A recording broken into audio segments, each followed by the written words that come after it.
গরুর মাংস দিয়ে কতই না রেসিপি তৈরি করা হয়, তার মধ্যে অন্যতম একটি রেসিপি হলো কালা ভুনা। আজ আমি আপনাদের সামনে নিয়ে এসেছি কালা ভুনা রেসিপি। এই রেসিপিটা এত সুস্বাদু ও মজাদার যে একবার খেলে বারবার খেতে ইচ্ছা করে। তাহলে কথা না বাড়িয়ে শুরু করা যাক কিভাবে এই রেসিপিটা তৈরি করতে হয়। তার আগে আপনাদের কাছে ছোট্ট একটাই অনুরোধ রইবে, যদি আমাদের রেসিপিগুলো আপনাদের ভালো লেগে থাকে তবে অবশ্যই সাবস্ক্রাইব করুন এবং পাশে থাকা বেল আইকনে ছোট্ট একটা ক্লিক করুন, তাহলে সবার আগে আমাদের রেসিপিগুলো আপনার নোটিফিকেশনে পৌঁছে যাবে। কালা ভুনার জন্য প্রথমে আমি পেঁয়াজ বেরেস্তা করে নিব। তার জন্য আমি চুলায় প্যান বসিয়ে প্যানের মধ্যে তেল ঢেলে দিব। তেলগুলো সামান্য গরম বা হিট হয়ে আসলে আমি কুচি করা পেঁয়াজগুলো দিয়ে দিব তেলের মধ্যে ও ভেজে নিব পেঁয়াজগুলো বেরেস্তা করে। আমি পেঁয়াজগুলো আগে থেকে কুচি করে নিয়েছিলাম।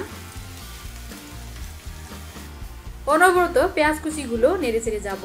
যখন দেখবো যে পেঁয়াজের কালার বাদামি বা লালচে হয়ে আসছে তখন তুলে নিব একটা বাটিতে ও রেখে দিব।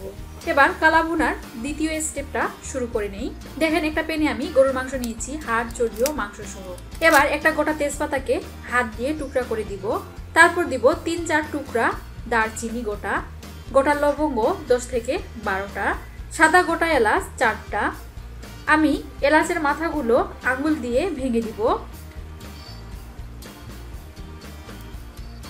তারপর 2টা গোটা কালো এলাচ, সেই এলাচের মাথাগুলো আমি আঙ্গুল দিয়ে ভেঙে দিব। গোটা কাঁচা গোলমরিচ 10 থেকে 15টা, গরম মশলার গুঁড়া যেগুলো শুকনা খোলায় ভেজে গুঁড়ো করে নিয়েছিলাম সেগুলো দিব। গরুর মাংসের মশলা, এই মশলাগুলো দোকান থেকে কেনা, যে কোনো মুদির দোকানেই পেয়ে যাবেন। পরপর 1.5 চা চামচ লবণ, 1/2 চা চামচ হলুদ গুঁড়া, 1 চা চামচ গুঁড়া মরিচ, আদা বাটা 1 চা চামচ, রসুন বাটা পরপর 2 চা চামচ, একটু মোটা করে কাটা পেঁয়াজ যেগুলো আমি হাত দিয়ে ভেঙে দিব।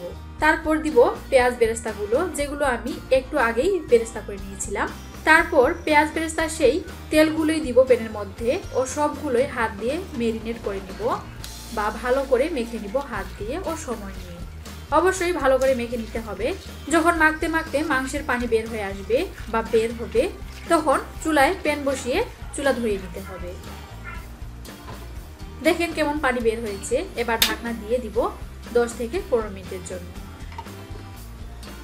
10 থেকে 15 মিনিট হয়ে আসলে ঢাকনা তুলে নিব ও ক্রমাগত নেড়েচেড়ে কষিয়ে নিব মাংসগুলো। আর আপনাদের একটা কথা বলি, আমি কিন্তু মাংসগুলোতে কোনো প্রকার পানি দিই নাই। মাংসে যে পানি বের হয়েছিল সেটা থেকেই সিদ্ধ করে নিয়েছি মাংসগুলো।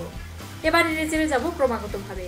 দেখেন মাংসে কত ফেনা আসতেছে এবং মাংসগুলো কালারও চেঞ্জ হয়েছে। এবার যাই তৃতীয় স্টেপে। অন্য একটা প্যানের মধ্যে সরিষার তেল ঢেলে দিই। তারপর সেই তেলের মধ্যে কুচি করা পেঁয়াজ দিব ও নেড়েচেড়ে নেব।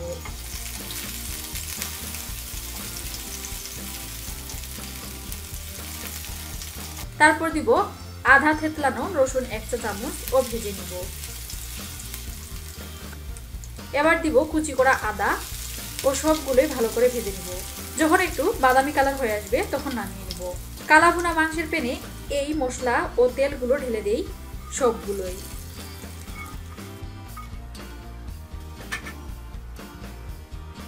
এবং প্যানটাকে চুলায় বসিয়ে কালা ভুনাগুলো কষিয়ে নিই।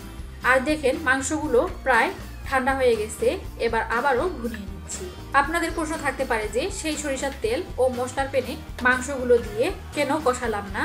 আসলে সেই প্যানে কষালে কালা ভুনার আসল যে স্বাদটা সেটা পেতেন না বা পাবেন না। দেখেন কালা ভুনার সেই আসল রংটা চলে এসেছে। এবার আবারও কিছু পেঁয়াজের বেরেস্তা দিয়ে দিব ও নামিয়ে নিব। হয়ে গেল কালা ভুনা রেসিপি। ও একটা প্লেটে ধনে পাতা, তার উপরে আবার একটা হাফ প্লেটে মাংসগুলো তুলে নিব সবগুলোই। দেখেন কত সুন্দর কালার হয়েছে কালা ভুনার। এবার আবারও কিছু বেরেস্তা ও পেঁয়াজের রিং দিয়ে সাজাবো।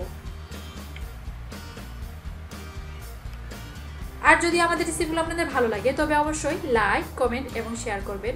এবং আমাদের আরো নতুন নতুন ভিডিও আপডেট পেতে চাইলে অবশ্যই আমাদের চ্যানেলটিকে সাবস্ক্রাইব করবেন এবং আমাদেরকে উৎসাহিত করবেন। সো অনেক অনেক ভালো থাকবেন, সুস্থ থাকবেন। ধন্যবাদ।